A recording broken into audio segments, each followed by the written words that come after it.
വിഴിഞ്ഞം തുറമുഖം ഉടൻ പ്രധാനമന്ത്രി രാഷ്ട്രത്തിന് സമർപ്പിക്കും. MSCയുടെ കൂറ്റൻ കപ്പലിനെ മോദി സ്വീകരിക്കും. മുഖ്യമന്ത്രിയും ഗവർണറുമടക്കം പ്രമുഖർ വേദിയിൽ. ചടങ്ങിന് സാക്ഷിയാവാൻ പതിനായിരങ്ങളും.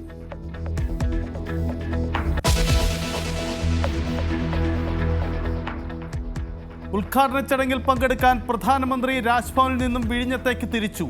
ഉദ്ഘാടന ദിവസവും വിഴിഞ്ഞത്തിന്റെ അവകാശിയെ ചൊല്ലി രാഷ്ട്രീയ വിവാദം. രാഷ്ട്രീയ അവഗണന ചൂണ്ടിക്കാട്ടി മണ്ഡലങ്ങൾ തോറും കോൺഗ്രസിന്റെ പ്രതിഷേധ പരിപാടി. ഉമ്മൻചാണ്ടിയുടെ നിയമസഭാ പ്രസംഗം പങ്കുവെച്ച് പ്രതിപക്ഷ നേതാവ്. കല്ലറയിലെത്തി വിൻസെന്റ് MLA.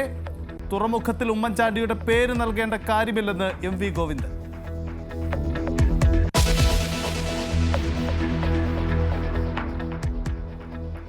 നിയന്ത്രണ രേഖയിൽ 8ാം ദിവസവും പാക് പ്രകോപനം. കുപ്വാര, ബാരാമുള്ള, പുഞ്ച് എന്നിവിടങ്ങളിൽ വെടിവെപ്പ്. ശക്തമായി തിരിച്ചടിച്ച് സൈന്യം. ശ്രീനഗറിൽ സൈന്യത്തിന്റെ വ്യാപക പരിശോധന. സൈനിക അഭ്യാസവുമായി പാക് വ്യോമസേന. ഇന്ത്യ പാക് സംഘർഷം ചർച്ച ചെയ്യാൻ UN സുരക്ഷാ കൗൺസിൽ ഉടൻ ചേർന്നേക്കും.